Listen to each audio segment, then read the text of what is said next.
So today Lorena is replanting some of her plants again, and as you can see, we've got lots and lots of plants to repot. We're trying to find a place for each and every one of them, and of course, it's a challenge because our space is very limited. Arghentrock.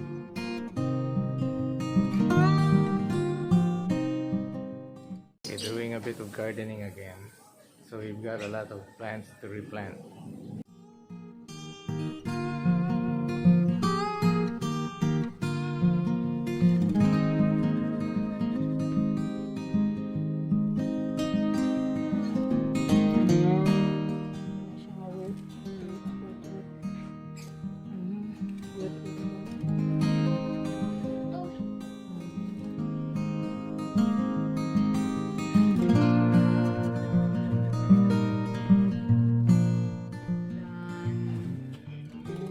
Nakakatayo naman siya eh.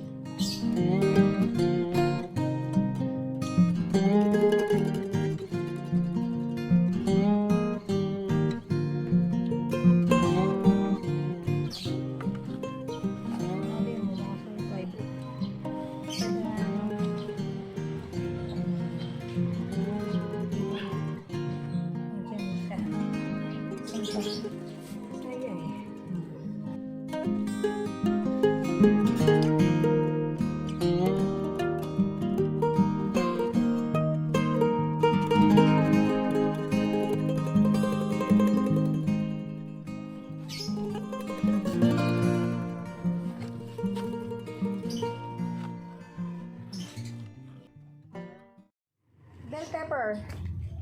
Oh, galing ah. Talong. Doon ko dilipat yung talong. Oh, at saka ito, scaffolding no. Iayos pa yan. Ay, ganda-ganda mo.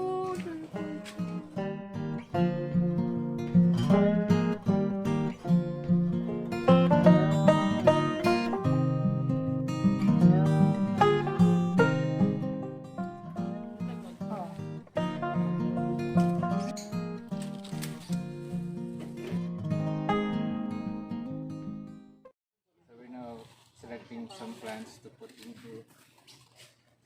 So it's going to be like a triangle. We still need a few more plants, but we'll make do right now with what we have.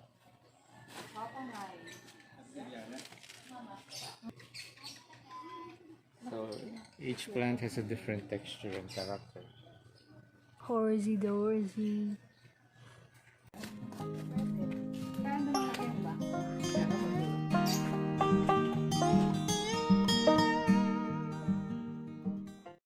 One horse tail.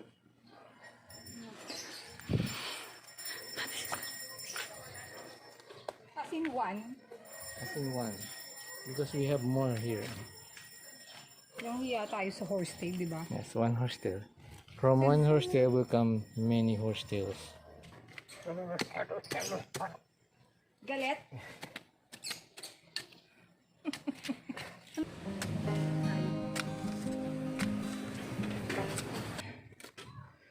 So this will go into this hole. So it's already getting late in the afternoon. I don't think we'll be able to finish today. So we will be videotaping this again on another day. So you will see the changes in this plant box. So this is our new pocket garden.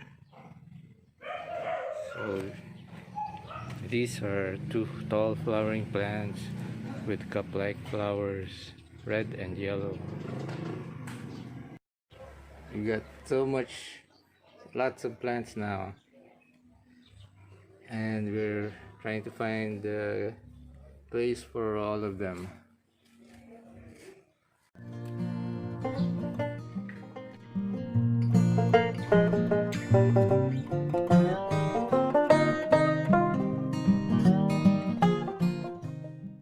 Alright, so today Lorena is replanting some of her plants again, and as you can see, we've got lots and lots of plants to repot. We're trying to find a place for each and every one of them, and of course, it's a challenge because our space is very limited. Okay, Lorena just bought this pack of soil from Halamanan sa Taytay yesterday. So it seems Halamanan sa Taytay is now our favorite to-go place to buy plants. You're getting paint on your hands? Oh, yeah. Just be careful, you don't need gloves. Hindi mo kailangan ng gloves. Kaya na, ang dami ng paint sa kamay ko. So Lorena has just mixed some of the soil with coconut fiber. And I think this is the plant that's going to go in there. No, this one. I'm sorry, this one. So this is a different plant. I don't know what it's called. But it Indoor looks daw, very- indoor. Sabi ni seller, indoor to. Oh yeah, shout out dun sa sellers of from Halamanan sa Taytay. So they've been very helpful whenever we go there to buy plants and other gardening materials. They're very knowledgeable about plants, but unfortunately we're the ones who kill the plants.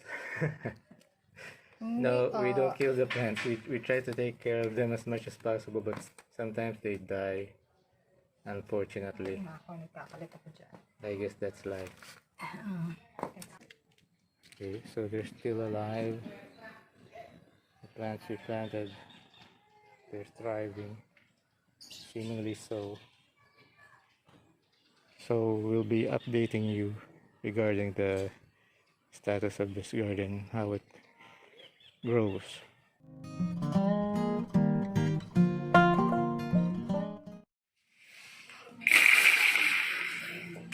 Wait lang, Alina. Sige lang. Yung shift it out.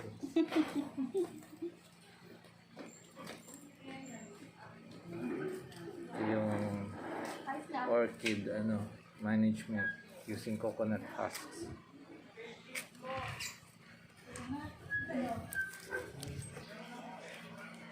Nga pala, may gagamitin din. Coconut husk, charcoal, tsaka lupa. Para sa mga orchid tulad nito.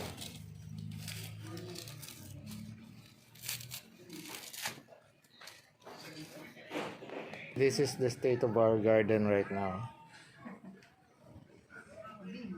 Are you going to have a state of the garden address? Oh, kawawa naman. Photos giant. Sa giant photos.